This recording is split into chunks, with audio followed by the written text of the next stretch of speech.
In this country alone, there were 310,000 hospitalizations for flu and 14,000 deaths. Across 40 some odd countries with coronavirus, there may have been 3,000, a little over. Now that's 4.5 times flu deaths in the US alone, okay? I'm doing that to try to put it in perspective.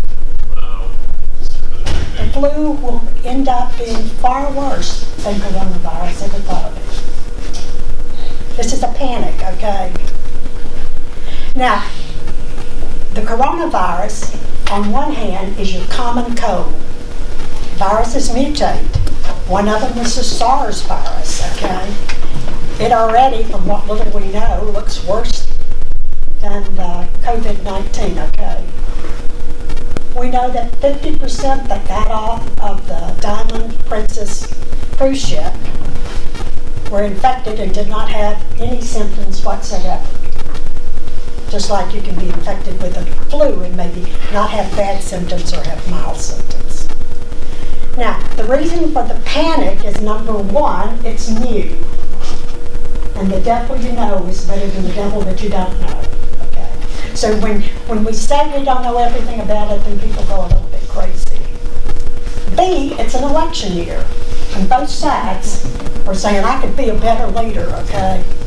And they're more worried about public image than they are public health.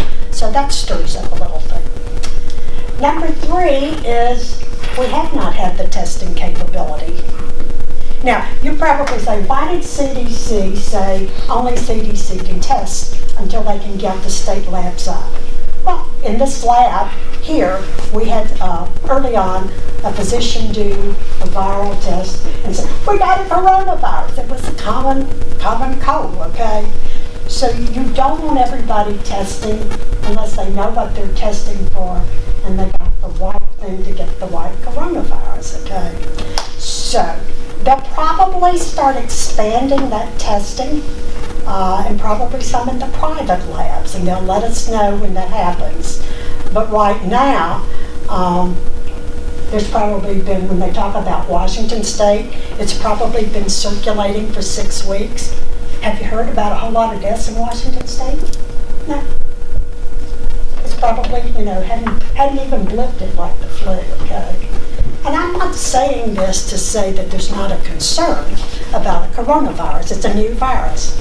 One reason for really trying to contain it and keep it in China is like, if you can get it not so widespread, you might not have it seasonally next year and flare up again. Now, needless to say, it hasn't been contained, but that still doesn't mean that we have any reason to panic. I mean, the stock market did, yeah, but it's coming back up, okay? But that probably shows you, too, about, nobody really believes the government anymore, okay? You gotta be doing, there's always a conspiracy theory. I've said all along, there's no way you win in a public health scenario like this. And I say that with about 33 years of experience. If you jump in at the front with both feet, let me just tell you, Bill, I've been called, you're just trying to make people worry so you'll get more money next year, okay? So if you jump in immediately, you're causing panic. If you wait to see sort of what the virus is about, then you're waiting too late. So it doesn't really matter what you do, you're not going to win friends and influence people, okay? So what you try to do is to stay down the middle of the road, use the facts that you know, when you know them, tell the people. Now, we all like to think that we can put stuff out with the media and that will calm the world. I woke up on Sunday and Talbot County is preparing for the viral menace. It doesn't always come out calm, whether they mean to or not, okay? But sometimes you wonder if you're doing any good or doing it worse when you put out press releases, okay? But we're following the press releases from the feds, CDC, state, and they're looking at all the aspects. The greatest one right now is just getting more testing done, okay? But right now, it's very limited cases. Now, I can just tell you, If one case shows up in the schools, it'll go crazy, okay? Now with influenza, I don't close schools until it gets to about 25% absentee and most of it flu. But you can bet if you have one case of coronavirus, the world will go crazy here, okay? So you can shut down all the schools. And I did that one time with influenza in Nashville. 40,000 kids stayed home. I had 40,000 moms that were about to take me out. It disrupts a lot of stuff, okay? So you don't do it unless it's really, you're worried about a health issue that's significant. But what we want to let you know today is you're going to hear a lot. There's nothing we can do about it. Do I see this bringing Talbot County to its knees? No. Do I see a few more days of panic or a few more weeks? Yeah. But keep in mind, if we had a vaccine tomorrow, I wonder if all those people, half adults don't get a flu shot.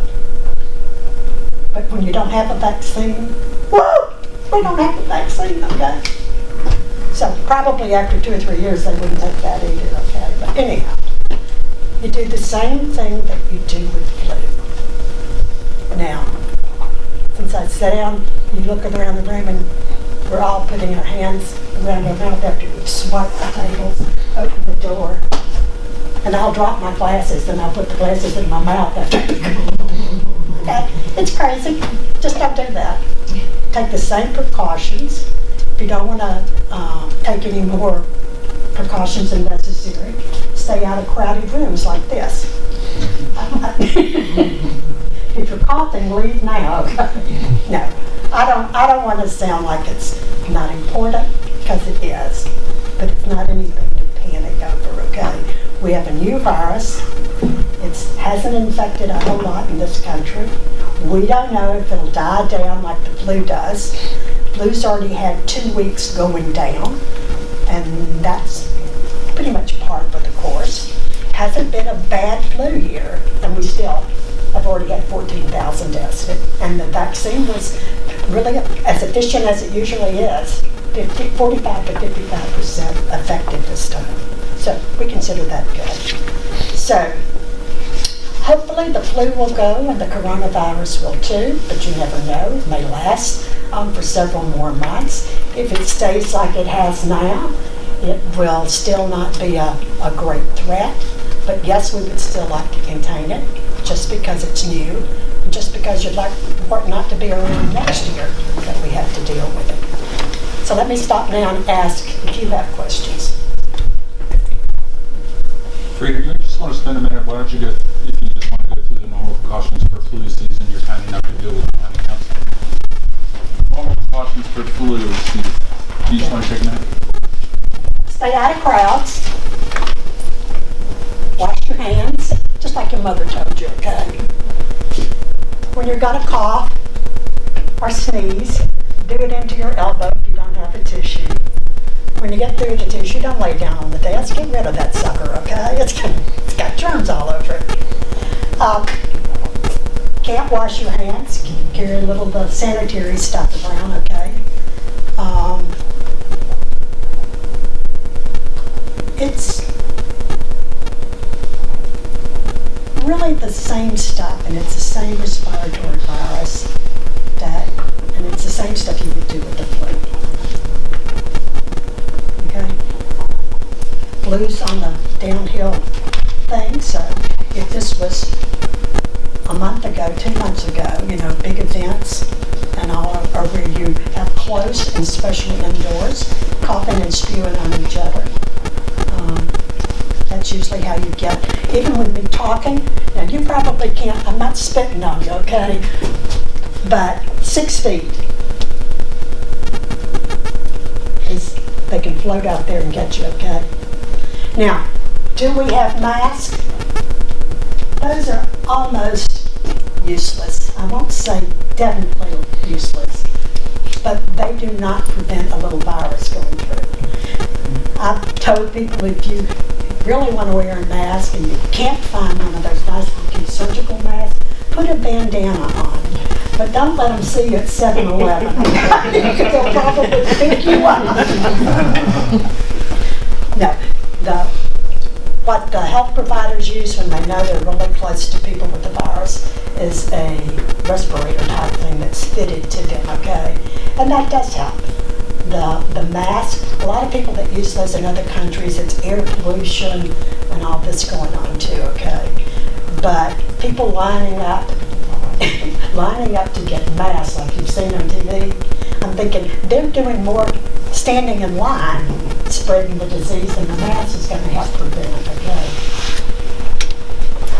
That help? Yes. Are there cleaning precautions that we should take? I got to get closer. Sorry, are there cleaning precautions to take? Like, people using keyboards and touching surfaces? Well, just like it is with the flu,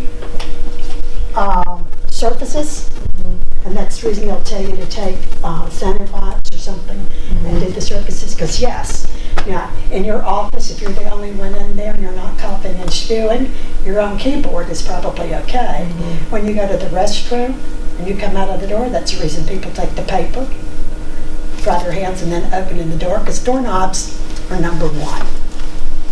Okay, but tops like this, very definitely you can talk or cough or whatever and you get it off the top. So that's the reason they'll say wipe down your countertop